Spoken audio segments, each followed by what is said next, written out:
আসসালামু আলাইকুম। অতৃপ্ত চাহনা গল্পের পঞ্চম অংশ। তৃতি, আমি জানি এই সম্পর্কটা স্বাভাবিক নয়। আমি তোমার বয়সে যথেষ্ট বড়। আমাদের মাঝে যে অসমতা রয়েছে তা স্বাভাবিক হতে পারে না, কিন্তু সেই অতীতের সম্পর্কের ভিত্তিতে আমি আজও তোমার স্বামী। আধির ঠোঁট ভিজিয়ে দৃঢ় চাহনিতে তৃতিকার দিকে তাকিয়ে। এদিকে তৃতিকা যেন সম্পূর্ণ স্তব্ধ। সে নিষ্ফলন চাহনিতে আধিরকে অপলক দৃষ্টিতে দেখছে, সম্পূর্ণ বাকরুদ্ধ এক মানবীর ন্যায় তার অভিব্যক্তি। আধির বুঝতে পারছে তৃতিকা হুট করে বিস্ময়ের মাঝে আটকে গিয়েছে, কিন্তু সে যা সিদ্ধান্ত নিয়েছে তাতে তৃতিকাকে এই বিষয়টা জানানো প্রয়োজন। কিন্তু তৃতিকা বুঝতে পারছে না আদতে তার কি বলা উচিত।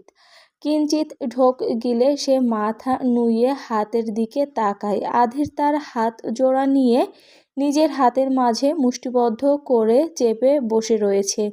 তৃতিকা হাতের দিকে তাকাতেই আধির তটস্থ হয়ে তৎক্ষণাৎ হাতটা সরিয়ে নেয় এবং নিজেকে স্বাভাবিক করে বলতে শুরু করে, তৃতি, আমি জানি। এটা জানার পর তুমি আদতে কি ভাবছো, কিন্তু না, আমি এই সম্পর্কের জন্য তোমার উপর কোনো প্রকার জোরপূর্বক কোনো কিছু নিয়েই কিংবা কোনো দিনই স্বামীর অধিকার ফলাবো না। সেসবের সময়সীমা কিংবা পরিস্থিতি এখন আর নেই। আই নো এই বিয়ের কোনো মানেই নেই, আমিও মানি না, আর আমার মতে তুমি আজ জানার পর হয়তো তুমিও মানবে না। এটা জাস্ট সিম্পল একটা সামাজিক সম্পর্ক, দ্যাটস ইট। আধিরের এহেন কথাবার্তায় তৃতিকার কপাল কিঞ্চিত কুঁচকে যায়। সে এইবার হুট করেই আধিরের উদ্দেশ্যে শান্ত গম্ভীর স্বরে বলে ওঠে, আপনি কি বলতে চাইছেন এটাই যে আমাদের মাঝে কোনো স্বাভাবিক স্বামী স্ত্রীর সম্পর্ক না হলেও অন্তত আমি আমার দায়িত্বটা পালন করতে চাই। একটা 4 বছরের বাচ্চাকে বিয়ে করাটা কখনোই স্বাভাবিক বিষয়বস্তু নয়। আমি সব কিছু জেনে বুঝেও বিষয়টা মেনে নিয়ে বিয়ে করেছিলাম শুধু তোমার দাদুর শেষ ইচ্ছে পূরণ করতে। আমি ছোটবেলা হতেই লন্ডনে বড় হয়েছি।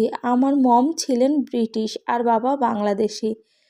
অ্যাজ ইউজুয়াল ওই সময় আমার কাছে এই সব বিয়ের কোনো ভ্যালুই ছিল না। আমার তৎকালীন কালচার মোতাবেক বিয়েটা এক প্রকার ফেলনা ছাড়া কিছুই ছিল না। একজন মানুষের মৃত্যুর দ্বারপ্রান্তে দাঁড়িয়ে আমার কাছে তার শেষ আবদার দাবি করেছে, আর মানবিকতার খাতিরে আমি তার ইচ্ছা পূরণ করেছি, তার মুখে শেষবারের মতো হাসি ফোটাতে। আমার যা করার প্রয়োজন ছিল আমি তাই করেছি, কিন্তু এখানে বিষয়টাকে আমি একটু বেশিই হেলাফেলা করে ফেলেছি। তুমি তোমার দাদুর সবচেয়ে প্রিয় ছিলে, আর তিনি চেয়েছিলেন তোমার ভবিষ্যৎ যেন সুপ্রসন্ন হয়, তার দায়িত্বটা আমি নেই। বিয়েটা অদ্ভুত কিংবা অযৌক্তিক হলেও তোমার দায়িত্ব নেওয়াটা আমার কর্তব্য ছিল, কিন্তু আমি। তৃতিকা আধিরের এহেন নির্বিকার কথাবার্তায় বেশ অবাক হলো। স্বয়ং আধির রায়ান চৌধুরী যে তার স্বামী, এটা জানার পর সে যতটা অবাক হয়েছিল তার চেয়ে বেশি বিস্মিত হচ্ছে আধিরের এরূপ কথাবার্তায়। কত সুন্দরভাবে বলে যাচ্ছে বিয়েটা তার কাছে শুধুমাত্র ফেলনা ব্যতীত কিছুই না। আচ্ছা ঠিক আছে, প্রয়োজন নেই এই পুরনো সম্পর্ককে টেনে আনার। যার জীবন যেভাবে চলছে সেভাবেই চলুক। আধির আর তার অসম সম্পর্ক তো আর কখনোই স্বাভাবিক হবে না, আর না তারা কোনো সাধারণ স্বামী স্ত্রী এর মতো জীবনযাপন করতে পারবে। কিন্তু হঠাৎ কেন আধির এসব কথা তুলছে? সে তার দায়িত্ব নিয়ে কেনই বা কর্তব্য পালন করতে চাইছে, যেখানে আধির বিয়েটাকে ন্যূনতম মান্য করছে না? সেখানে কিসের এই দায়িত্ব কর্তব্যের প্রসঙ্গ?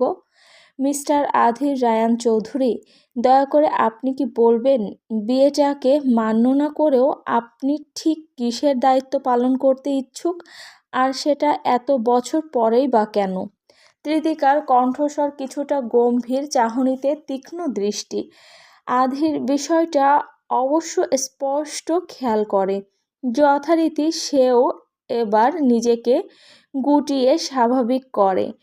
ভাব গাম্ভীর্যের স্পষ্টটাকে পুনরায় মুখ অবয়বে ফুটিয়ে তুলে বলে, মিস কৃতিকা, আপনার রাগ করা বা অভিমান করাটা হয়তো স্বাভাবিক। বিয়েটা যেভাবেই হোক, সম্পর্ক যেমনই হোক না কেন, আপনি আমার আবশ্যক কর্তব্যের অংশ। আপনাকে সর্বক্ষেত্রে ভালো রাখার দায়িত্বটা আমার। কিন্তু আমি এর কোনো কিছুই এতদিন করিনি, কারণ আমি...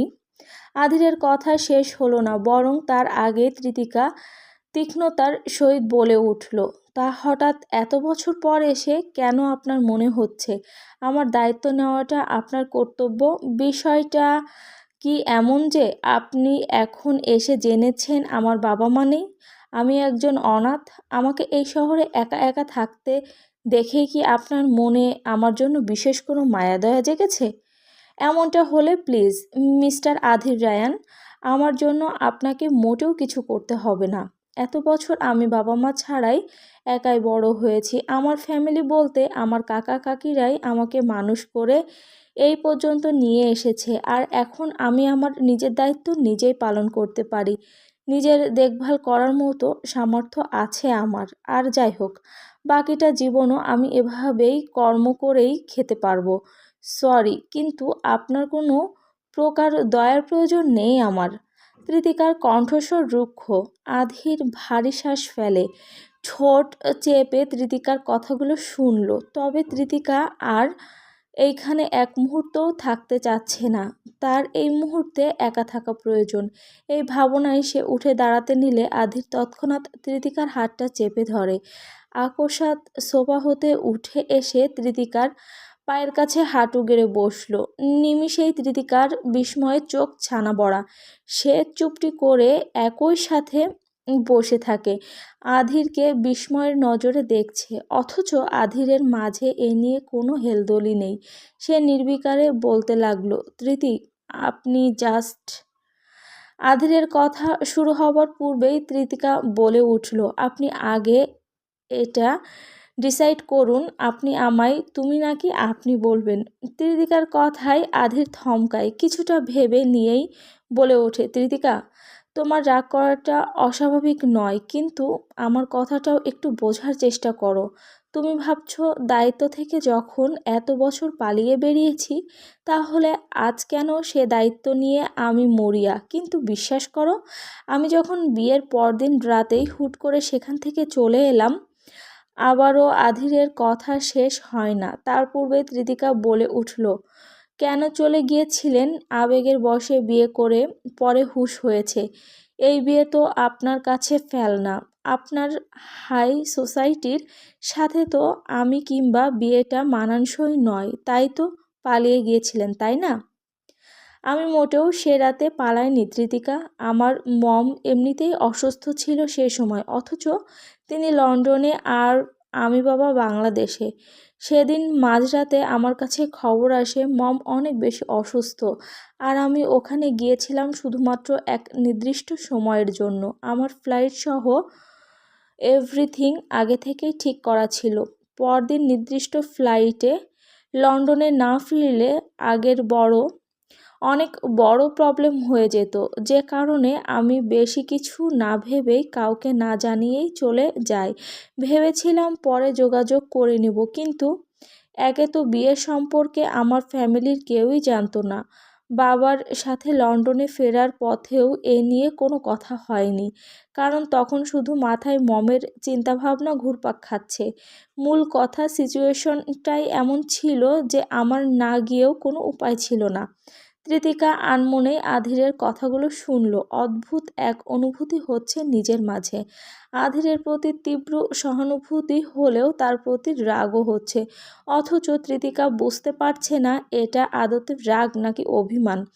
আর অভিমান হলেও সে কিসের ভিত্তিতে আধিরের প্রতি অভিমান করছে? আচ্ছা, মানলাম আপনার কথা, তখন না হয় পরিস্থিতির শিকার হয়ে আপনি চলে গিয়েছিলেন, কিন্তু এরপরও কি একবারও আপনার কথা আপনার আমার কথা মনে হয়নি?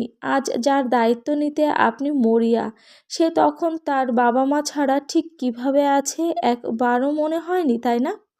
ত্রিতিকার কথাবার্তায় রাগের চেয়ে বেশি অভিমানের ছাপ স্পষ্ট। তবে এটাই যে আধিরকে বেশ অবাক করল। সে শুরুতে কিছুটা কপাল কুঁচকে ফেললেও পরক্ষণেই স্বাভাবিক স্বরে বলতে লাগলো, মনে হয়েছে মনে হয়েছেই বিধায় আমি তখন হতে এখন অবধি বহুবার খোঁজ করেছি আপনাদের, কিন্তু পাইনি। আমি লন্ডনে পৌঁছানোর পরপরই মম আমাদের ছেড়ে চলে যান। তার মৃত্যুতে আমি বাবা দুজনেই দিশেহারা।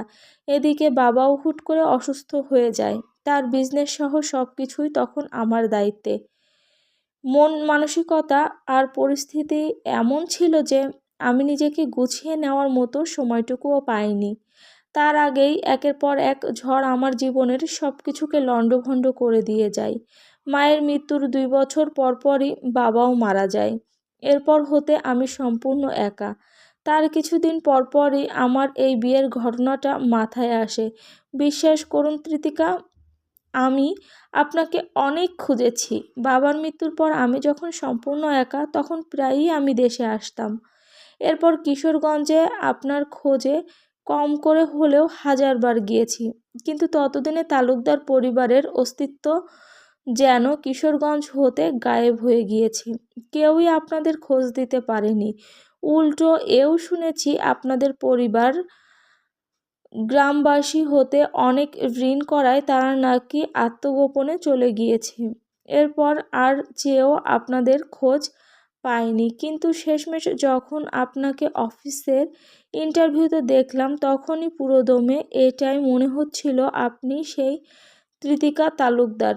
বিয়ের সময় কাজের মুখে আপনার নামটা না শুনলে হয়তো আমি আপনার নামটাও কখনো জানতাম না।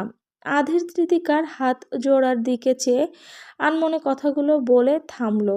তবে এরই মাঝে আচমকা এক ফোঁটা জল এসে আধিরের হাতের পিঠে পড়ল। আধির ভুরু কুঁচকে মাথা উঁচিয়ে ত্রিতিকার দিকে তাকায়। ত্রিতিকা, আপনি কাঁদছেন? ত্রিতিকার চোখজোড়া ছলছল করছে। অজান্তেই এক ফোঁটা জল গড়িয়ে পড়লেও সে মোটেও কাঁদছে না। মাথাটা ঝিমঝিম করছে তার। এরই মাঝে সে আধিরের কথা শোনা মাত্রই নিজের হাত ছাড়িয়ে নেয়। পরক্ষণেই হাতের পিঠে দিয়ে চোখের জল মুছে নিয়ে বলে, না, আমি কাঁদছি না। আমি বাড়ি যেতে চাই। আমার একা থাকা প্রয়োজন। ত্রিতিকার কথায় আধির ভারী শ্বাস ফেলে। আজ এত সহজেই কিভাবে কথাগুলো বলে ফেলেছে সে জানে না। কখনো ত্রিতিকাকে আপনি বলছে তো কখনো তুমি, অথচ এসবেও তার কোনো খেয়াল নেই। এরই মাঝে আধির তার কাছে থেকে উঠে এসে বসে। ত্রিতিকার উদ্দেশ্যে নিস্পৃহে বলে ওঠে, আপনাকে আরও একটা বিষয়ে বলার আছে। যে সারপ্রাইজটা দেওয়ার কথা ছিল আর কি। ত্রিতিকা মুখ তুলে আধিরের দিকে তাকায়। আবার কিসের সারপ্রাইজ? এরই মাঝে আধি নির্বিকারে বলতে লাগলো, আমার পার্সোনাল অ্যাসিস্ট্যান্ট বর্তমানে ছুটিতে রয়েছে। সে 1 সপ্তাহের জন্য ছুটি নিলেও বর্তমানে তার মা বেশ অসুস্থ, যার কারণে ছুটিটা দীর্ঘ হয়ে 1 মাস অবধি ঠেকেছে। কিন্তু এই মুহূর্তে পিএ ব্যতীত কাজ করাটাও বেশ অসুবিধাজনক। আপনার যদি প্রবলেম না থাকে তাহলে কদিন আপনি আমার পিএ হতে পারেন। কাজের চাপ একটু বাড়বে, কিন্তু টেনশন নেই, আমি আপনার সাথে আছি। ত্রিতিকা এবার যেন আরও গোলকধাঁধায় পড়ে গেল। সে একের পর এক বিস্ময়ের মাঝে ঘুরপাক খাচ্ছে। আর এই আধির সব কিছুতেই যেন নির্বিকার। এত কিছুতেও যেন তার কিছুই এসে যায় না। কতটা স্বাভাবিক থাকতে পারে এ লোক, তা ভাবতে ত্রিতিকার দিশেহারা। ত্রিতিকার নিস্তব্ধতায় আধির পুনরায় বলল, এত বেশি হাইপার হওয়ার প্রয়োজন নেই। আপনি ধীরে সুস্থে সিদ্ধান্ত নিন। আর আজ চাইলে এখনই বাড়ি যেতে পারেন। আই থিঙ্ক আপনার রেস্টের প্রয়োজন আছে। রাত অনেকটা পেরিয়েছে। ত্রিতিকা মগ্ন তার নানান চিন্তাভাবনায়। আজ অফিস হতে ফেরার সময় নিচতলায় বাড়িওয়ালার ছেলে রনির সাথে দেখা হয়েছে তার। কি অমায়িক তার ব্যবহার! ত্রিতিকাকে দেখা মাত্রই মাথা নুইয়ে বড়সড় এক সালাম দেয় এবং তৎক্ষণাৎ সোজা বাসার ভেতরে প্রবেশ করে। অথচ তার এহেন পরিবর্তনে ত্রিতিকা সম্পূর্ণ বিস্মিত। এত দ্রুত কারো এমন পরিবর্তন, বিষয়টা বেশ আশ্চর্যজনক। তবে সে বর্তমানে এসব নিয়ে ভাবছে না। আধিরের কথা মতো সে তখনই বাড়িতে চলে এসেছে, কিন্তু আসার পর হতেই এভাবে স্তব্ধ হয়ে নিজের চিন্তাভাবনায় মগ্ন সে। এই মুহূর্তে সঠিক সিদ্ধান্ত কি হতে পারে তা তৃতিকার জানা নেই। আধিরের কথা অনুযায়ী বোঝাই যাচ্ছে সে তাকে স্ত্রী মানে না, কারণ বিয়েটার কোনো মূল্য নেই তার কাছে। অথচ এটাও বলছে স্বামী হিসাবে তার প্রতি যে সকল দায়িত্ব, কর্তব্য কিংবা দায়বদ্ধতা রয়েছে সেসব পালন করতে ইচ্ছুক। এটা কেমন কথা? যতই হোক, নানান পরিস্থিতির কারণে সে তার দেখভাল করতে পারেনি, কারণ আধির তার খোঁজ পায়নি। কিন্তু এর মানে তো এও না যে তার কোনো প্রয়োজন রয়েছে আধিরের বিশেষ কোনো সিম্প্যাথি কিংবা সাহায্য নেওয়ার। যেখানে আধির বিয়েটা মানে না, তাকে স্ত্রী হিসাবে মানে না, সেখানে আবার কিসের এত দায়বদ্ধতা? এমন তো নয় যে তৃতিকা নিজের খেয়াল নিজে রাখতে পারে না।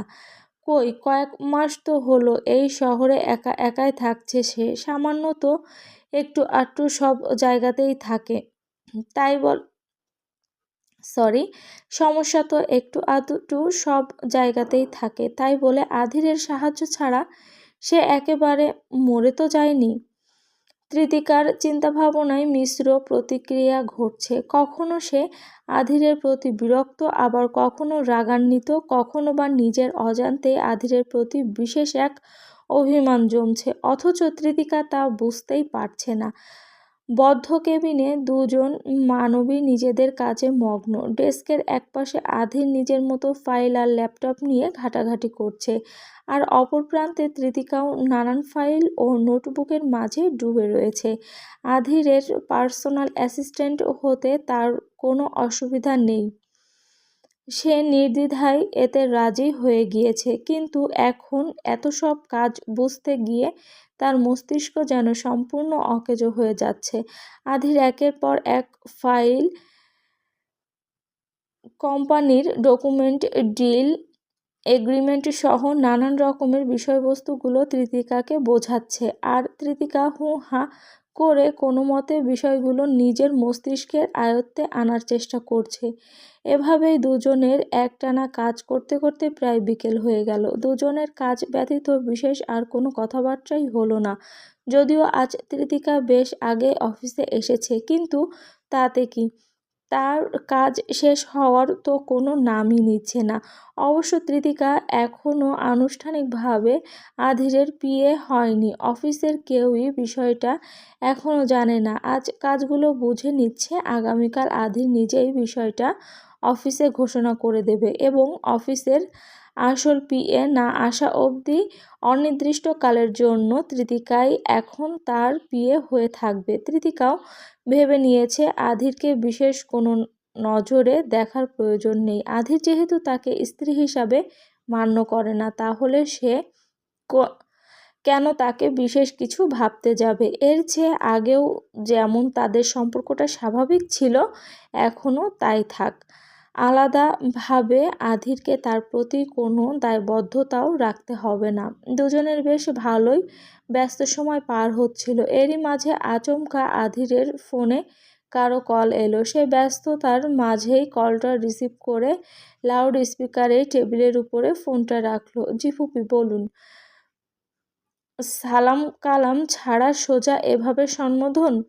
তৃতিকা কিছুটা বিরক্তি আর বিস্ময়ে আধিরের দিকে তাকাতে চেয়েও আর তাকালো না, বরং মাথা নিচু করে ফাইল দেখতে দেখতে মনে মনে আওড়ায়, ম্যানারলেস খারুশ একটা।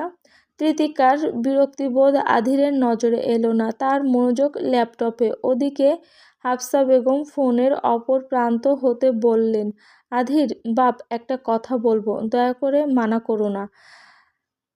হাফসার এহেন অভিব্যক্তিতে আধিরের কপাল কিঞ্চিত কুঁচকে যায়, তবুও সে স্বাভাবিক স্বরে বলে, কী বিষয় ফুপি?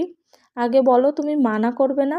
আধির বিন্দুমাত্র না ভেবে নির্বিকারে বলে ওঠে, বিয়ে সম্পর্কিত কোনো কিছু হলে আই এম সরি, আগেও বলেছি এখনও বলছি, এসবের বয়স আর আমার নেই। তাই ভালো হয় তোমরাও এসব নিয়ে সময় নষ্ট করা বন্ধ করো। আধিরের কথায় যেন হাফসা বেগম বেশ হতাশ হলো। এদিকে তৃতিকা ফাইল দেখার পাশাপাশি সব কথা স্পষ্টভাবে শুনছে। বাপ, একবার শুধু আমার কথাটা শোনো। একটা মেয়েকে অনেক বেশি পছন্দ হয়েছে, দেখতে শুনতেও মাশাল্লাহ। একবার শুধু তুমি আমাদের সাথে মেয়ের বাড়িতে আসো, খালি মেয়েটাকে দেখে যাবে, আর কিচ্ছু না। পছন্দ হলে তো আলহামদুলিল্লাহ, আর না হলে ফুপি, আর কত? আমি হাজারবার বলেছি আমি বিয়ে নিয়ে বিন্দুমাত্র আগ্রহী নই, তাহলে এই মেয়ে দেখার প্রসঙ্গ কেন আসছে? আধির কিছুটা শান্ত গাম্ভীর্যের সহিত কথাটা বলেই কলটা কেটে দেয়। পরক্ষণেই ভারী শ্বাস ফেলে, এক প্রকার বিরক্তি নিয়েই পুনরায় নিজের কাজে মনোযোগী হয়। এদিকে তৃতিকা তাকে মাঝে মধ্যে আর চোখে চেয়ে চেয়ে দেখছে।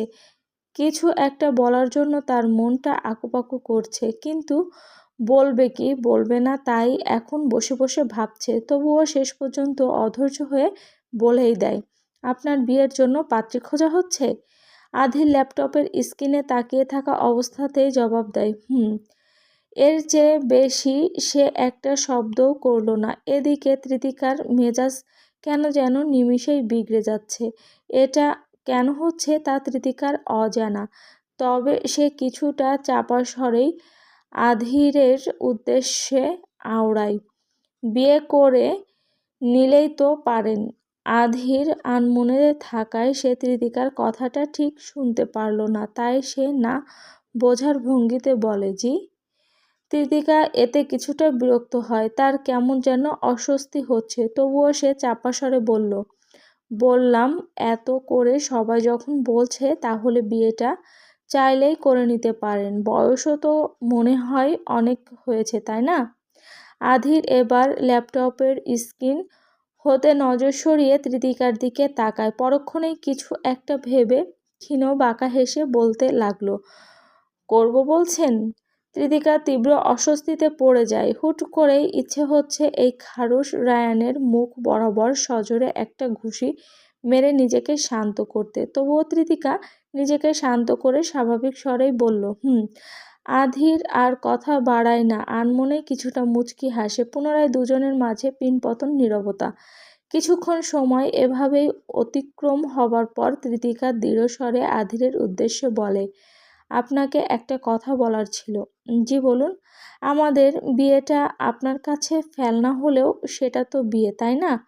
হঠাৎ বিয়ের প্রসঙ্গ তোলায় আধির ভুরু উঁচিয়ে তৃতিকার দিকে তাকিয়ে বলে, আমি তো বলেইছি আপনার যাবতীয় বিষয়ে দেখভাল করার দায়িত্ব এখন আমার। আধিরের কথা শেষ হতে না হতে তৃতিকা মনে মনে আওড়ায়, আসছে আমার নীতিফিতির জামিনদার।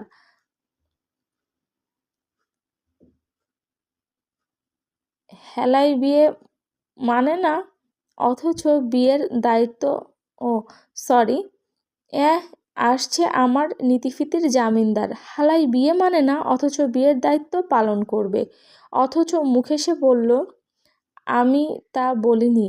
বিয়ে একটা ধর্মীয় বিষয়বস্তু, এটার তাৎপর্য অনেক, তাই আপনি চাইলেও এটাকে হেলাফেলা করতে পারবেন না আমার মতে।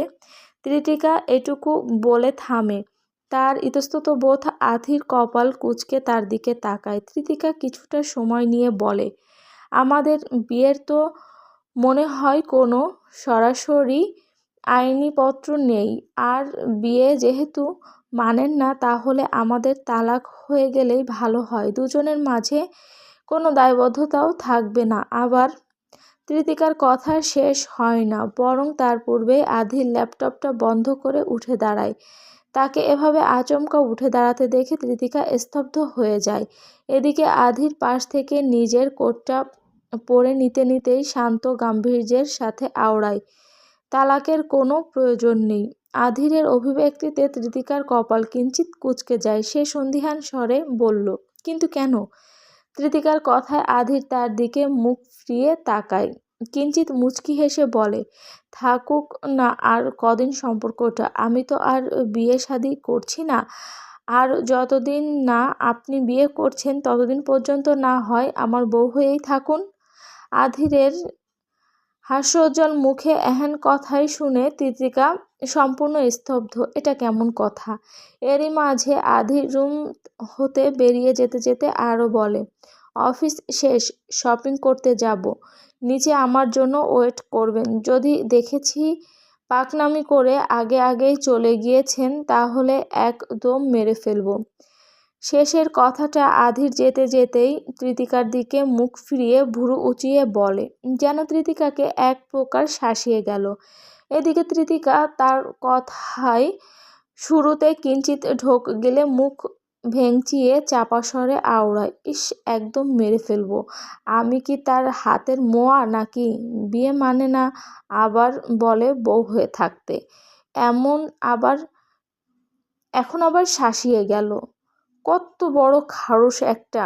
সাধে কি আর একে খারুশ বলি? মিস্টার খারুশ রায়ান চৌধুরী।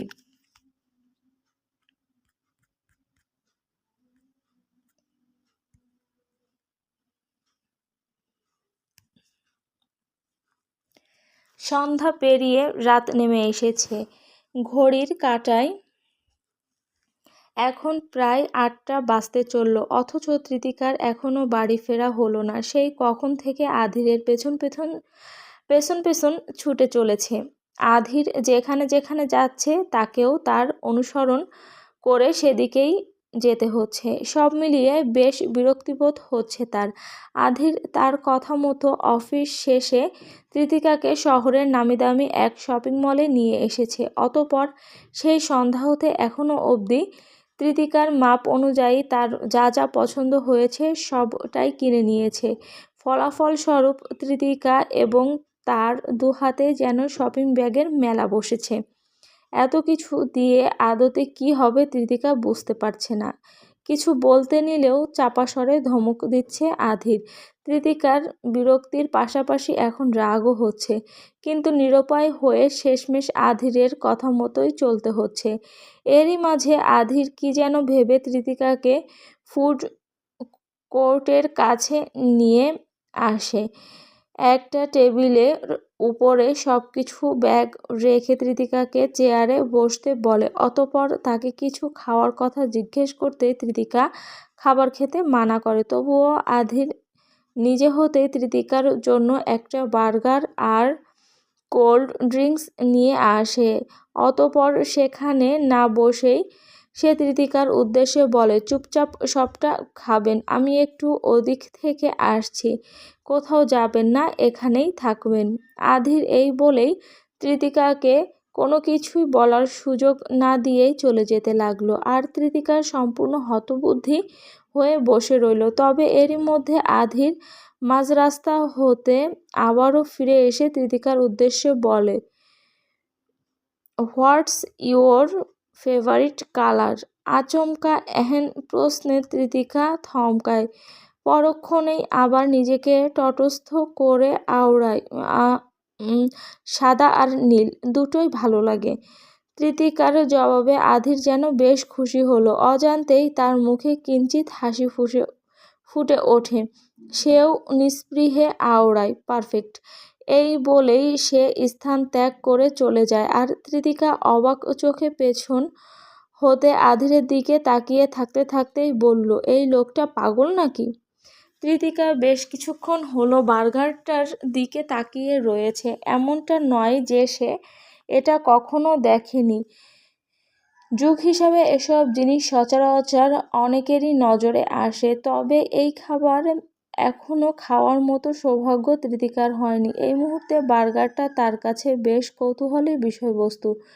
সাইজে এত বড়, তার মাঝে ভেতরে কী সব জিনিস দিয়ে ভরপুর, এটাকে পেটে কিভাবে পুরবে তাই ভাবছে সে। যদিও তার ভাবনা চিন্তার মাঝেই কোল্ড ড্রিঙ্কসটা সম্পূর্ণ শেষ করে ফেলেছে, তবে এখনও অবধি বার্গারের দিকে হাত বাড়ানোর সুযোগ হয়নি। অনেক ভাবনা চিন্তার পর তৃতিকা কিছুটা দ্বিধাদ্বন্দ্ব নিয়েই বার্গারের উপরের বানটা হাত দিয়ে তোলে, নিমিষেই কপাল কুঁচকে জায়গা মতো বার্গারটা রেখে দেয়। বেশ বিরক্তিও হয়। বিরক্তিটা অবশ্য খানিক আধিরের প্রতি। সে তো বললই কিছু খাবে না, তাহলে এই অপদার্থের মতো জিনিসটাকে কেন দিয়ে গেল? কৃতিকা হতাশ হয়ে চুপচাপ বসে রয়েছে। এরই মধ্যে আচমকা আধিরের আগমন। হাতে তার একটা কালো রঙের শপিং ব্যাগ। ব্যাগ দেখেই বোঝা যাচ্ছে ভেতরে বেশ দামি কিছু রয়েছে। কৃতিকা যেসবের নজর দেয় না, তবে আধির ঠিকই তার কাছে আসা মাত্রই বলে ওঠে, এখনো খাননি কেন? আধিরের কণ্ঠস্বরে কৃতিকা কিছুই বলে না, মাথা উঁচিয়ে এক পলক আধিরকে দেখে চুপটি করে বসে থাকে। বেশ ইতস্তত বোধ হচ্ছে, কি বলবে তাই বুঝতে পারছে না। এরই মধ্যে আধির তার হাতের ব্যাগটা পাশে রেখে কৃতিকার দিকে কিছুক্ষণ চেয়ে থাকে, যেন কৃতিকাকে নিজের বিশেষ নজরে পরখ করে তার ভেতরের বিষয়বস্তুগুলো পড়ার চেষ্টা চলছে। কিন্তু এতে কৃতিকা আরও বেশি বিরক্তিতে পড়ে যায়। আধির তাকে আবারও কিছু জিজ্ঞেস করতে চেয়েও থেমে যায়। কি যেন ভেবে নিয়ে বার্গারটা নিজের হাতেই তুলে নিয়ে র্যাপিং পেপারটা দিয়ে গুছিয়ে নেয়। আপনি অনেক জেদি মিস তেতকা।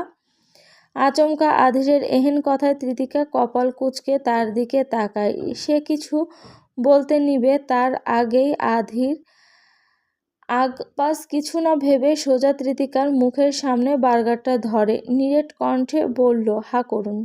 একদম নির্বিকার তার অভিব্যক্তি, যেন এসব বিষয়ে তার মাঝে কোনো বিশেষ প্রতিক্রিয়াই নেই। সবই যেন স্বাভাবিক। অথচ কৃতিকা এদিকে সম্পূর্ণ স্তব্ধ, চোখ পিটপিট করে আধিরকে দেখছে। আধির ইশারায় তাকে আবারও মুখ খুলতে বলে। শেষমেশ কৃতিকা উপায় না পেয়ে বার্গারের এক পাশে ছোট করে কামড় বসায়। কৃতিকা ধীরে ধীরে স্তব্ধ হয়ে খাবার চিবিয়ে যাচ্ছে। তার বিস্মিত নজর সম্পূর্ণটাই আধিরের দিকে। এদিকে আধিরও তাকে নির্বিকার দৃষ্টিতে দেখছে। কিছুটা সময় অতিক্রম হবার পর আধির ভারী শ্বাস ফেলে এবং কৃতিকার হাতে বার্গারটা সযত্নে ঠিকঠাকভাবে ধরিয়ে দিয়ে বলে, এখন এক পাশ থেকে খেয়ে পুরোটা শেষ করুন। দ্বিতীয়বার আধিরের কণ্ঠে কৃতিকার হুঁশ ফেরে। দ্রুত নজরটা নিচের দিকে ফিরিয়ে মাথা নুইয়ে ফেলে এবং আধিরের কথামতো শেষ অবধি ভালো করেই পুরোটা খাবার শেষ করে। কৃতিকা যতক্ষণ মাথা নুইয়ে খাবার খাচ্ছিল, পুরোটা সময় আধির তখন আর দৃষ্টিতে চেয়ে তার দিকে তাকিয়ে। মেয়েটা তার কাছে বেশ অদ্ভুত লেগেছে। আশেপাশে থাকলে এক অদ্ভুত প্রশান্তি কাজ করে। যদিও এসবের হয়তো কোনো মূল্য নেই, কিন্তু থাকুক না। অতীতের সম্পর্কটা যেমনই হোক, কৃতিকা না হয় তার তেতকা হয়েই থাকুক। কৃতিকার খাবার শেষ হলে দুজনে এবার বাড়ি যাওয়ার জন্য উঠে দাঁড়ায়। রাত প্রায় অনেকটা হলো। এবার কৃতিকা বাড়িতে না পৌঁছাতে পারলে বেশ দেরি হয়ে যাবে, এই ভাবনায় দুজনের গাড়িতে চড়ে বসল।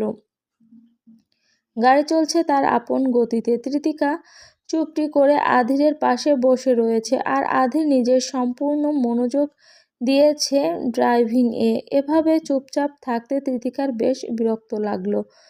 রাস্তাটাও ফুরাচ্ছে না, আবার মাথার মধ্যে চলছে নানান কথাবার্তা, চিন্তাভাবনা।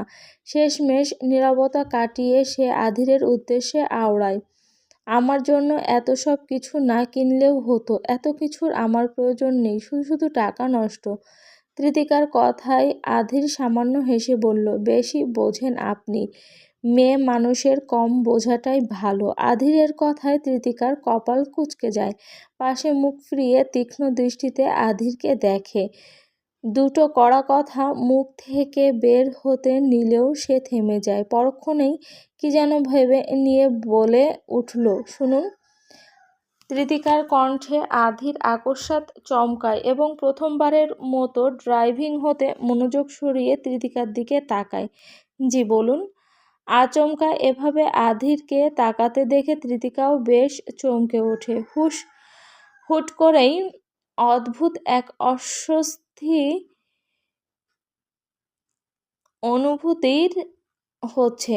অস্বস্তিকর অনুভূতি হচ্ছে। তৃতিকা বেখেয়ালিতে হারিয়ে গেছে আধির কিঞ্চিৎ কপাল কুঁচকে আওড়ায়। কিছু বলবেন? তৃতিকার হুঁশ ফেরে। সে আধির হতে নজর ফিরিয়ে জানালার বাহিরে তাকায় এবং আধিরের উদ্দেশ্যে বলে, এটাই শেষবার। এরপর কখনো এমন জেদ করবেন না। আমার পছন্দ নয় কেউ এভাবে আমার জন্য এত কিছু। এইটুকু আনমনে বলেই তৃতিকা থামে। অতঃপর আধিরের দিকে তাকিয়ে নিস্পৃহে আওড়ায়, বেশি বেশি কোনো কিছুই আমার পছন্দ না, তাই পরবর্তীতে কখনোই এমন কিছু করবেন না। তৃতিকার কথায় আধিরের অভিব্যক্তি কিছুটা গম্ভীর হয়। সে অদ্ভুতভাবে মুচকি হেসে বলে, আপনার পছন্দ অপছন্দে আমার কিছুই যায় আসে না মিস তৃতিকা। আমার যা ইচ্ছে আমি তাই করব। আধিরের এহেন কথায় তৃতিকা বেশ অবাক হলো। সে কিছুটা কড়া স্বরে বলল, ঠিক আছে, আপনার যা ইচ্ছা হয় করুন, কিন্তু আমার বিষয়ে বেশি বুঝতে আসবেন না। এটাকে বেশি বোঝা বলে কিনা জানি না, কিন্তু আমি আমার দায়িত্ব পালন করছি। আপনার দেখভালের জন্য আমার যা বেস্ট মনে হবে আমি তাই করব। আধিরের কড়া নির্লিপ্ত কথায় তৃতিকা থমকায়। এ লোক তো বেশ ঘাড়ত্যাড়া। মেজাজ খারাপ হচ্ছে তার। সে আরও কিছু বলার পূর্বেই আধির বলে ওঠে, আপনার ওই বাসাটা চেঞ্জ করবেন। জায়গাটা আপনার জন্য সেফ না। জানি আমি। ভাবছি শীঘ্রই ছেড়ে দিব। তৃতিকার স্বাভাবিক অভিব্যক্তিতে আধির ভারী শ্বাস ফেলে। পরক্ষণেই কিছু একটা ভেবে নিয়ে বলে, এসব নিয়ে আপনাকে চিন্তা করতে হবে না। কোনো জায়গা আপনার জন্য বেস্ট হবে তা আমি নিজেই খুঁজে বের করব।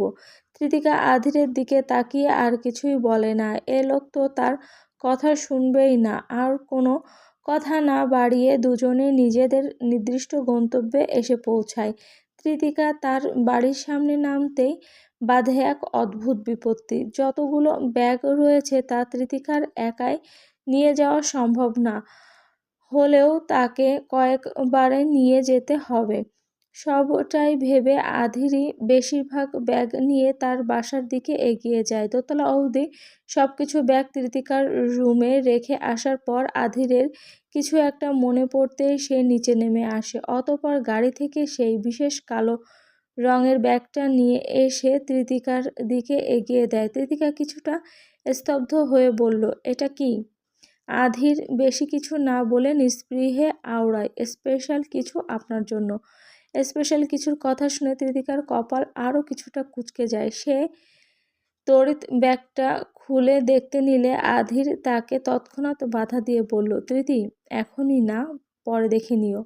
আধিরের কথায় তৃতিকা তৎক্ষণাৎ থেমে যায়। এক পলক আধিরকে দেখে মাথা ঝাঁকিয়ে বলে, ঠিক আছে। আধির এতক্ষণ দরজার কাছেই দাঁড়িয়েছিল। এখনও অবধি সে ঘরের ভেতরে পুরোপুরি প্রবেশ করেনি। এই পর্যায়ে আধির তৃতিকার উদ্দেশ্যে বলল, সাবধানে থাকবেন, কোনো সমস্যা হলে ফোন করবেন, আমি এখন আসছি। এই বলেই সে চলে যেতে চাইলে তৃতিকা তাকে বাধা সেধে আওড়ায়, চলে যাচ্ছেন? তৃতিকার কথায় আধির থমকায়। সে পেছনের নেই ফিরতে নিয়েছিল। পরক্ষণে তৃতিকার দিকে ফিরে হাত ঘড়িতে সময়টা দেখে নিয়ে বলল, রাত তো অনেক হয়েছে, এখন যাওয়াটাই ভালো। আধিরকে থামানোর কোনো ইচ্ছে তৃতিকার ছিল না, তবে আকস্মিক তার মন কি চাইছে তাও বুঝতে পারছে না। খুব অস্পষ্ট অদ্ভুত ইচ্ছে আকাঙ্ক্ষা তার সর্বত্রে ঘুরে বেড়াচ্ছে। তৃতিকা কিঞ্চিৎ ঢোক গিলে আধিরের উদ্দেশ্যে বলল, ভেতরে এসে বসুন, খালি মুখেই চলে যাবেন? তৃতিকার এহেন সম্বোধনে আধিরের কপাল কিঞ্চিৎ কুঁচকে যায়। ঠোঁটের কোণায় খানিকটা বাঁকা হাসিও ফুটে ওঠে। সেও আর বেশি না ভেবে তৃতিকার কথা মতো ঘরের ভেতরে প্রবেশ করে। তবে নিমিষেই যেন এতে তৃতিকা কিছুটা ইতস্ততে পড়ে যায়। আধিরের বসার জন্য বিছানা ছাড়া কোনো জায়গা সে খুঁজে পায় না, তাই তাকে বিছানাতেই বসতে বলে। আর আধিরও কোনো দ্বিধা না করে চুপচাপ বিছানাতেই বসে পড়ে। এবার তৃতিকা চিন্তায় পড়ে যায়, সে আধিরকে কি খেতে দিবে। ভাতও তো রান্না করা নেই, আর সে যতক্ষণে ভাত রান্না শেষ করবে ততক্ষণে হয়তো আধির বিরক্ত হয়ে বাড়ি ছাড়বে। এসব ভাবনার মাঝে তার মনে পড়ল সেদিন আসিফ তার জন্য বিস্কুট, চানাচুর সহ কিছু শুকনো খাবার নিয়ে এসেছিল। সেও আর কোনো প্রকার দ্বিধা না করে সেসবই বের করতে লাগলো। তবে তৃতিকাকে এভাবে তার জন্য ব্যস্ত হতে দেখে আধির নির্বিকারে বলল, তৃতিকা, আমি কিন্তু ড্রাই স্ন্যাক্স খাই না। আধিরের কথায় তৃতিকা থেমে যায়। এর মানে সে তো এসব কিছুই খাবে না। তৃতিকা আবারও এক গোলকধাঁধায় পড়ে গেল। সেধে এনে ঘরে বসিয়েছে, কিছু না খাইয়ে কিভাবে বিদায় করবে। এরই মধ্যে আধির ইতস্ততভাবেই বলে ওঠে, তৃতি, আমার দেরি হচ্ছে, আমি বরং এখন। আধিরের কথাই শুনে তৃতিকা অস্থির হয়ে ওঠে। সে দ্রুত স্বরে বলল, লেবুর শরবত খাবেন প্লিজ, অন্তত কিছু না খেয়েই চলে যাবেন না। তৃতিকার আকুতি ভরা কণ্ঠে আধির থমকায়। সে চুপ করে পুনরায় বসে বলল, ঠিক আছে, তবে চিনি ছাড়া। তৃতিকা কিছুটা অবাক স্বরে বলে, চিনি ছাড়া? লেবু অনেক টক। তৃতিকার কথা শেষ হবার আগে আধির বলে, সমস্যা নেই, চিনি ছাড়াই দিন। তৃতিকাও আর বেশি না ভেবে শুধু লেবু চিপে তাতে পানি মেশাতে থাকে। এদিকে আধির চুপচাপ চারপাশটা এক নজরে দেখে নেয়। সেদিন ওসব ঘটনার মাঝে এসব বিষয় নজরে আসেনি। একদম জরাশীর্ণ ছোট ঘর হলেও চারপাশটা বেশ পরিষ্কার। ছোট বড় সাধারণ জিনিসগুলো বেশ গোছানো। বোঝাই যাচ্ছে তৃতিকা বেশ শৌখিন এবং যত্নশীল। বিষয়টা তার কাছেও বেশ ভালো লাগলো। এদিকে তৃতিকা কাজ করার মাঝে আধিরের উদ্দেশ্যে বলল, কিছু মনে করবেন না, আপনাকে একটা কথা জিজ্ঞেস করি। তৃতিকার কণ্ঠস্বরে আধির মুখ ফিরিয়ে তৃতিকার দিকে তাকায়। ঘরের এক পাশের কোণায় চুপচাপ দাঁড়িয়ে নিজের মতো কাজ করছে সে। জি বলুন। আধিরের নির্বিকার সম্মতি পেতেই তৃতিকা বলল, আপনি কি ইয়াসের সাথে ওই বাড়িতে থাকেন না? ইয়াসকে দেখলে মনে হয় সে আপনার জন্য অনেক পাগল, কিন্তু ও তো বড় বাড়ি থাকলেও আপনি সেখানে থাকেন না কেন? তৃতিকার কথায় আধির মৃদু হেসে বলে, আমি একা থাকতেই পছন্দ করি, তাই ওই বাড়িতে থাকি না। মাঝে মধ্যে অবশ্য ইয়াসের জন্য যেতে হয়। আধিরের কথা শেষ হতে না হতে তৃতিকা কপাল কুঁচকে বলল, তাহলে আপনি কোথায় থাকেন? অফিস থেকে কিছুটা কাছেই আমার অ্যাপার্টমেন্ট রয়েছে, সেখানেই থাকি। তৃতিকা কাজের ফাঁকে আধিরের দিকে মুখ ফিরিয়ে বলে, সম্পূর্ণ একাই থাকেন? জি। আপনার খারাপ লাগে না? তৃতিকার কৌতূহলী প্রশ্নে আধির কিঞ্চিৎ কপাল কুঁচকে বলে, খারাপ কেন লাগবে? ছোট থেকে দেশ বিদেশে একা থেকে অভ্যস্ত আমি। আপনার এখানে একা একা থাকতে খারাপ লাগে? অবশ্যই লাগে। আমি ছোট থেকে বড় হয়েছি অনেক মানুষজনের মাঝে, তাই এখানে একদম একা থাকতে একটুও ভালো লাগে না। তেমন হলে আপনি না হয় আমার বাড়িতে এসেই থাকুন। আধিরের এহেন কথায় তৃতিকা চমকায়। চোখ বড় বড় করে আধিরের দিকে তাকাতেই সে নিস্পৃহে বলল, চৌধুরী ম্যানশনের কথা বলেছি। ইয়াস ফুপির সাথে বেশ ভালো সময় কাটবে আপনার। আধিরের কথায় তৃতিকা তটস্থ হয়। সে তো কি না কি ভেবে বসেছিল। এরই মধ্যে তৃতিকা আবারও কি যেন ভেবে বলল, আপনার বয়স তো অনেক, বিয়ে শাদী করেননি কেন? ঠিক সময় বিয়ে শাদী করলে কি আর এখন একা থাকতে হতো? আধিরের মেজাজ এবার কিছুটা খারাপ হয়। এটা হরহামেশাই হয়ে থাকে। সবার আগ্রহ কেন তার বিয়েতেই, তা সে বুঝে উঠতে পারে না। তবে এই মুহূর্তে সে কোনো বিশেষ প্রতিক্রিয়া না করে আলতো স্বরে আওড়ায়, একটা করেই তো শখ মিটেছে, আর কত বিয়ে করব? আধির কথাটা ধীরে আওয়াজেই বলল, তাই তৃতিকা ঠিকমতো শুনতে পায় না। কিছু কি বলবেন? আধির ভারী শ্বাস ফেলে আওড়ায়, না, কিছুই না। এতক্ষণে তৃতিকার শরবত বানানো শেষে আধিরের কাছে শরবতের গ্লাসটা এনে ধরিয়ে দিয়ে বলল, নিন, এবার খেয়ে বলুন কেমন হয়েছে। ত্রিতিকার কথায় আধির মুচকি হাসে, তবে শরবতের গ্লাসটা ঠোঁটে ছোঁয়াতেই তার চোখ মুখ কুঁচকে আসে। এত বেশি টক হবে তা সে কল্পনাও করেনি। এদিকে আধিরের এহেন প্রতিক্রিয়ায় ত্রিতিকা ভারী শ্বাস ফেলে। অজান্তেই কিছুটা মেজাজ দেখিয়ে বলল, আপনি তো ঘাড়তাড়া কেন বলুন তো? বললামই লেবু অনেক টক, এখন মজা বুঝুন। ত্রিতিকার এহেন অভিব্যক্তিতে আধির কিছুটা অবাক হলো। ত্রিতিকার এ কেমন ব্যবহার! বেশ অদ্ভুত লাগলো তার আচরণ। তবে ত্রিতিকা আরও কিছু বলার পূর্বে আধির পুরোটা শরবত চোখ বুজে একবারে খেয়ে নেয়, যা দেখে ত্রিতিকা অবাক স্বরে বলে, বেশ আজব লোক তো আপনি। এই বলেই সে থামে। আধির কিছুটা তীক্ষ্ণ দৃষ্টিতে তার দিকে তাকাতেই ত্রিতিকার কিঞ্চিত ঢোক গেলে, একটু বেশিই বলেছে মনে হয়। সরাসরি মুখের ওপর এসব কথা বলতে নেই, একে তো গুরুজন, তার উপর অফিসের বস, এছাড়াও আবার সে যাকে। আধিরের শরবত খাওয়া শেষ হলে ত্রিতিকা এখন কি করবে বুঝে উঠতে পারে না। তার বলার মতো কিছু নেই। আবার আধির ও এভাবে চুপচাপ রয়েছে বদ্ধ ঘরে এই রাত্রিবেলায়, তাদের উপস্থিতিটাও বেশ অস্বস্তিকর। তা এতক্ষণ অনুভূত না হলেও এখন স্পষ্ট অনুভব হচ্ছে। ত্রিতিকাকে অনেকক্ষণ হতে দাঁড়িয়ে থাকতে দেখে আধি নির্বিকারে বলল, দাঁড়িয়ে আছেন কেন, বসুন। ত্রিতিকা যেন এবার আরও বেশি অস্বস্তিতে পড়ে যায়। আধির বসতে বলছে, অথচ সে বসবে কোথায়। সে ইতস্তত ভঙ্গিতে আশেপাশে তাকাতে লাগলো। এদিকে ত্রিতিকার ভাবভঙ্গি ভাবগতি কপাল কুঁচকে পর্যবেক্ষণ করছে আধির। সে আদতে কি করতে চাইছে আধির তা ঠিক বুঝতে পারল না। এরই মধ্যে ত্রিতিকা উপায় না পেয়ে সোজা নিচেই বসতে উদ্বিগ্ন হয়, যা বোঝা মাত্রই আধির বাধা সেধে বলল, এই কি করছেন, এখানেই বসুন। আকস্মাৎ আধিরের জোরালো কণ্ঠে ত্রিতিকা চমকায়, বসতে নিয়েও থমকায়। এর মাঝে আবার আধির তার দিকে হাত বাড়িয়ে দিয়েছে, যেন সে গিয়ে বিছানাতেই বসে। কিন্তু এরই মধ্যে যা অঘটন ঘটার তা ঘটে যায়। ত্রিতিকা আকস্মিক পড়ে যেতে নিলে আধিরের হাত টেনে ধরে, কিন্তু এতে আধির হঠাৎ ব্যালেন্স হারিয়ে সোজা ত্রিতিকার উপরে পড়ে। ত্রিতিকা সম্পূর্ণরূপে মেঝেতে শুয়ে রয়েছে, আর তার উপর এক গাম্ভীর্যে মোড়ানো বলিষ্ঠ দেহের অস্তিত্ব। আধিরের দুহাত ত্রিতিকার বাহুর দিয়ে পাশে ভর দিয়ে খাড়ানো, এছাড়া দুজনের মধ্যকার দূরত্বও বেশ অনেকটা। ত্রিতিকা চোখ মুখ কুঁচকে শুয়ে আছে, হাত পা তার বিস্ময়ে অবশ হয়ে নিয়েছে।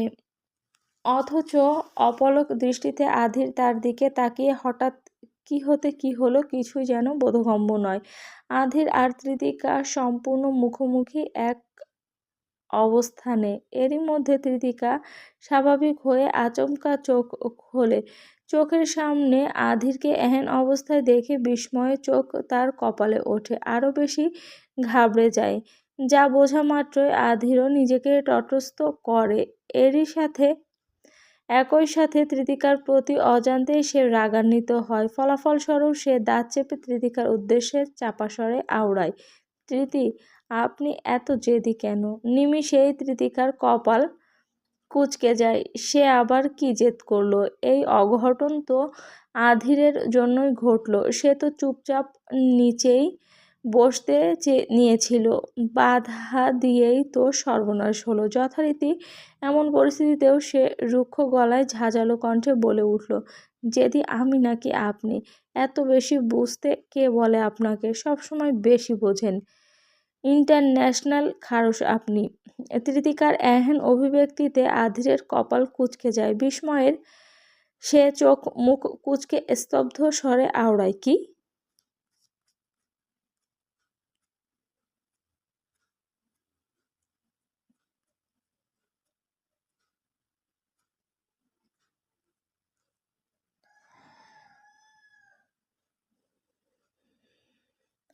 ত্রিতিকা আর কথা বাড়ায় না, চোখ মুখ কুঁচকে আধিরকে এক প্রকার ঠেলে সরিয়ে বলল, কিছু না, সরুন এখান থেকে। আধিরও তৎক্ষণাৎ তটস্থ হয়ে তৃতিকা হতে সরে আসে, দ্রুত উঠে দাঁড়িয়ে জামা কাপড় ঝাড়তে শুরু করে। বেশ ভালোই ধুলো লেগেছে গায়ে। তৃতিকা আনমনেই সেসব ঝেড়ে দিতে হাত বাড়িয়েও থেমে যায়, নিজেকে তটস্থ করে চুপটি করে দাঁড়িয়ে থাকে। এদিকে আধিরের আর এক মুহূর্ত থাকার কোনো ইচ্ছে নেই। কোনো মতে তৃতিকার কাছ থেকে বিদায় নিয়েই তার বাড়ি ছেড়ে চলে যায়। আধির চলে যেতে তৃতিকা হাঁফ ছেড়ে শ্বাস ফেলে। পরক্ষণেই পেছনে ফিরে বিছানার উপর থাকা একগাদা ব্যাগের দিকে তাকিয়ে ভারী শ্বাস ফেলে। সময় করে তৃতিকা রাতের মধ্যে একে একে সবগুলো ব্যাগ খুলে দেখতে থাকে। জামা কাপড় হতে প্রত্যেকটা জুতো জোড়া সবই মারাত্মক সুন্দর। তৃতিকা সবগুলো জামা একবার নিজের গায়ে লাগিয়ে বোঝার চেষ্টা করে তাকে দেখতে ঠিক কেমন লাগছে, কিন্তু এর স্পষ্ট অনুভূতিটা সে অনুভব করতে পারে না। ঘরে কোনো আয়না না থাকায় অনুমানেই সে ভেবে নেয় সবগুলো জামাই বেশ সুন্দর। সে আনমনে মুচকি হেসে আওড়ায়, খারুসটার পছন্দ বেশ মারাত্মক। অতঃপর তৃতিকা সব কিছুই আনমনে গুছিয়ে রাখে, আর এরই মধ্যে তার নজর হতে বেরিয়ে যায় আধিরের দেওয়া সেই বিশেষ কালো রঙের ব্যাগটা। এত কিছুর মাঝে শেষে সে সেই ব্যাগটার কথাই ভুলে যায়। বেলা দুপুর 1:30। ভার্সিটি শেষে খোলা মাঠের মধ্যে এদিক সেদিক হেঁটে বেড়াচ্ছে তৃতিকা। এখান থেকে অফিসে যাওয়ার জন্য সে প্রায় উদ্বিগ্ন, তবে অফিস শুরু হতে আরও বেশ কিছুটা দেরি আছে, তাই সে এখানেই ঘুরঘুর করছে। নয়তো অফিসে কথা বলার মতো তেমন কেউই নেই। যারা নামের মেয়েটাকে ভালো ভেবেছিল, অথচ সেও বাকিদের মতো। তৃতিকার চিন্তাভাবনার মাঝে আচমকা তার ফোনটা বেজে ওঠে। ফোনটা হাতে নিতেই তৃতিকার কপাল কুঁচকে যায়। নাম্বারটা সেভ করা নেই ফোনে। হঠাৎ এই অপরিচিত নাম্বারটা কার? তৃতিকা কিছুটা দ্বিধা নিয়েই কলটা রিসিভ করে বলল, আসসালামু আলাইকুম, আমি তৃতিকা বলছি, আপনি কে? ফোনের অপর প্রান্তে থাকা আধির কিছু বলার পূর্বেই থেমে যায়। কপাল কুঁচকে সে গম্ভীর স্বরে বলল, আপনি আমার ফোন নাম্বার সেভ করেননি? আচমকা আধিরের কণ্ঠস্বরে তৃতিকা কিঞ্চিত চমকায়। এ লোক আবার তাকে কেন ফোন করেছে, তাও এই সময়ে? আধির, আপনি কি আধির রায়ান? নাকি আমার ভুল হচ্ছে? তৃতিকার এহেন অভিব্যক্তিতে আধির বেশ অবাক হলো। কিছুটা রুক্ষ স্বরে সে তৃতিকার উদ্দেশ্যে বলল, একে তো ফোন নাম্বার সেভ করেননি, তার উপর আমাকে নিয়েও আপনার সন্দেহ। তৃতিকা এবার আশ্বস্ত হয় এটাই তার খারুস রায়ান চৌধুরী। কথার ভঙ্গিতে তা স্পষ্ট। আবার তার সালামের উত্তরও দেয়নি। অসভ্য লোক। হঠাৎ সালামের বিষয় মাথায় আসতেই তৃতিকা সরাসরি আধিরের উদ্দেশ্যে বলল, এই, আপনি আমার সালামের উত্তর দেননি? আচ্ছা, আপনি কি একটুও সভ্য মানুষের মতো চলতে পারেন না? খ্রিস্টান কিংবা চাইনিজ নাকি আপনি? ওই চাইনিজদের মতো ইঁদুর বাদুর ব্যাং খান? Just shut up. পাগল হয়ে গিয়েছেন? কী সব বাজে বকছেন?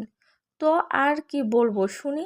এখনো অবধি আপনাকে সালাম কালাম করতে দেখিনি। ওই শাহবাগের মডার্ন নাস্তিক নন তো আপনি? তৃতি, এবার কিন্তু খুব বেশি হচ্ছে।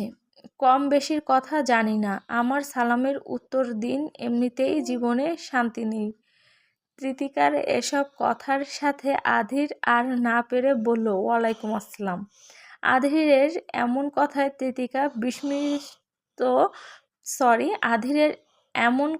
তৃতিকা বিস্তৃত মুচকি হাসে। সে ফোনের এপাশ হতেই আওড়ায়, মাশাল্লাহ। তবে হ্যাঁ, ছোট হোক বা বড়, এখন হতে আপনাকে যেন সবাইকে সালাম দিতে দেখি। এত অসভ্য মানুষও আজকাল হয়? আধির শুধু কোনো মতে দাঁত চেপে কথাগুলো সহ্য করে এবং চাপা স্বরে বলে, এখন কাজের কথা শুনুন। আধিরের কণ্ঠে তৃতিকা তটস্থ হয়। সেও গম্ভীর ভঙ্গিতে বলল, জি বলুন। আপনি এখন ভার্সিটিতে? জি। যেখানে আছেন ওখানেই থাকবেন, আমি আপনাকে নিতে আসছি। আচমকা আধিরের এহেন অভিব্যক্তিতে তৃতিকার কপাল কুঁচকে বলল, কি আশ্চর্য, আপনি কেন আমাকে নিতে আসছেন? এখনো তো অফিসের সময় হয়নি। কেন, আমার সাথে আপনার অফিসে যেতে আপনার কোনো সমস্যা আছে? গম্ভীর কথার স্বরে তৃতিকা কিছুটা ইতস্ততভাবে আওড়ায়, না সমস্যা নেই, কিন্তু আপনি কেন আমার জন্য এসব কষ্ট করবেন? আমি মোটেও আপনার জন্য কোনো কষ্ট করছি না। আপনার ভার্সিটির পাশেই আমার আজ কাজ ছিল, ভাবলাম যাওয়ার পথে আপনাকে নিয়ে যাই। আধিরের এহেন নির্বিকার অভিব্যক্তিতে তৃতিকা আর কথা বাড়ায় না, আলতো স্বরে জবাব দেয়, ঠিক আছে আসুন। এই বলেই সে ফোনটা রেখে দেয়। অতঃপর দীর্ঘশ্বাস ফেলে মলিনভাবে মুচকি হাসে। মনটা আজ বেশ ভালোই তার। পরনে আধিরের পছন্দ করে কিনে দেওয়া ডার্ক ব্রাউন কালারের সিম্পল একটা কুর্তি, কালো রঙের ওড়নাটা কাঁধের একপাশে ঝুলিয়ে রাখা। ফর্সা ত্বকে বেশ মানিয়েছে তাকে। অন্যধিক রোদে খোলা চুলগুলো আলগোছে বেঁধে একখান খোপা করেছে, অথচ তা ঢিলে হয়ে খসে পড়তে নিয়েছে। অথচ তৃতিকার সেসবে কোনো খেয়াল নেই, সে আনমনে কিছু ভেবে চলেছে।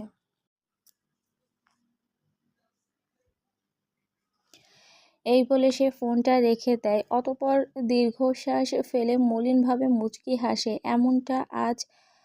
মনটা আজ বেশ ভালোই তার। পরনে আধিরের পছন্দ করে কিনে দেওয়া ডার্ক ব্রাউন কালারের স্মল একটা কুর্তি, কালো রঙের ওড়নাটা কাঁধের একপাশে ঝুলিয়ে রাখা। ফর্সা ত্বকে বেশ মানিয়েছে তাকে। অত্যাধিক রোদে খোলা চুলগুলো আলগোছে বেঁধে একখান খোপা করেছে, অথচ তা ঢিলে হয়ে খসে পড়তে নিয়েছে। অথচ তৃতিকার সেসবে কোনো খেয়াল নেই, সে আনমনে কিছু ভেবে চলেছে। অথচ দূর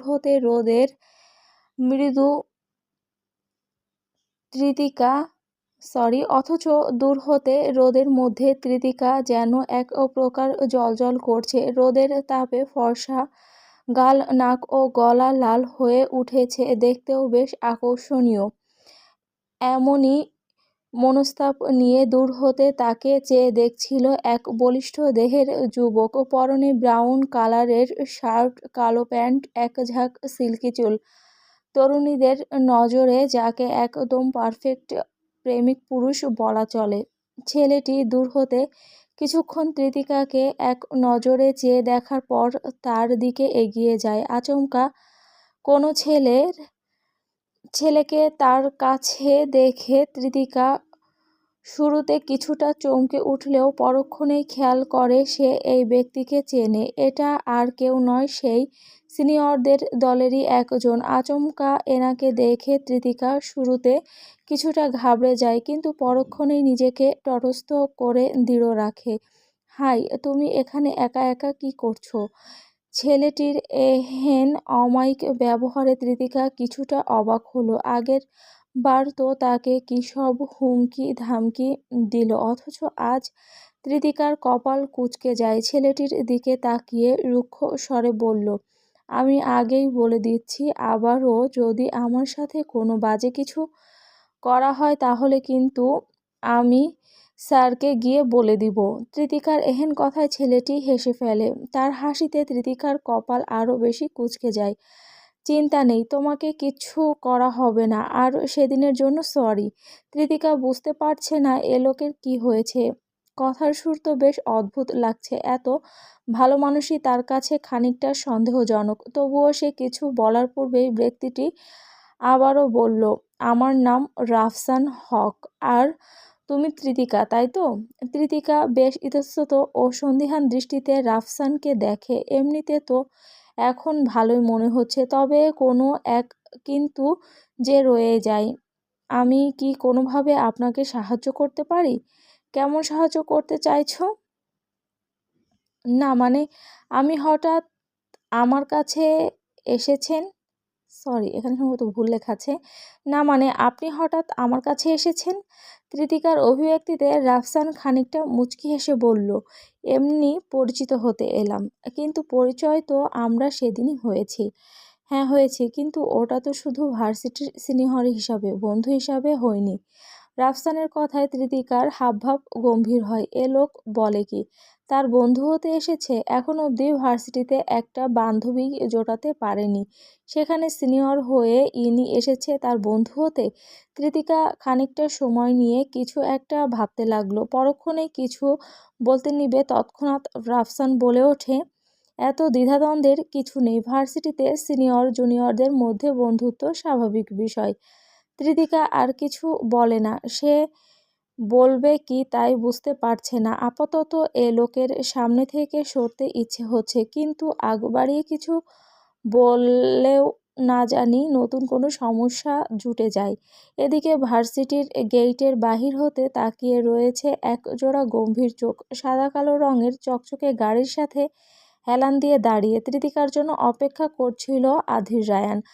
আশেপাশে ফিরে তৃতিকাকে খোঁজার চেষ্টা করছিল এবং শেষমেশ মাঠের একপাশে তার দেখাও মিলে যায়। কিন্তু সেই মুহূর্তেই আবার নজরে পড়ে এই অপরিচিত ছেলেকে, যাকে তৃতিকার সাথে এত হেসে হেসে কথা বলতে দেখে সে বেশ অবাক হয়। আকস্মাৎ তার কপালে কয়েকখান ভাঁজ পড়ে। সটানভাবে দাঁড়িয়ে দূর হতে সবটাই দেখে আধির। একটা সময় নিজেকে নিয়ন্ত্রণ করতে না পেরে খানিকটা আগ্রহ নিয়েই তাদের দিকে এগিয়ে যায়। তৃতিকার বেখেয়ালিতে আধির তার নজরে পড়ে না, তবে আধিরের ভাব গতির বেশ গম্ভীর। দুজনের কথার মাঝে আচমকা আধির পাশ হতে তৃতিকাকে ডাকে, তৃতি। হঠাৎ পরিচিত গম্ভীর কণ্ঠস্বরে তৃতিকা চমকে ওঠে। কণ্ঠ তো নয়, যেন কারো কর্কশ ধমক। নিমিষেই তৃতিকা পাশে ফিরে তাকিয়ে দেখে তাদের থেকে কিছুটা দূরেই আধির দাঁড়িয়ে রয়েছে, সেই চিরচেনা গাম্ভীর্যতা নিয়ে। তৃতিকার পাশাপাশি রাফসানও তার দিকে ফিরে তাকায়, কিন্তু সে বুঝতে পারে না এই লোকটি আদতে কে। অবশ্য তৃতিকা তার দিকে কিছুটা এগিয়ে গিয়ে বলল, আপনি হঠাৎ এখানে? আধির তৃতিকার দিকে অপলক চেয়ে পরক্ষণেই নিরেট স্বরে বলল, ফোন করে বলেছিলাম। নিমিষেই তৃতিকার কিছুক্ষণ আগের কথা মনে পড়ল।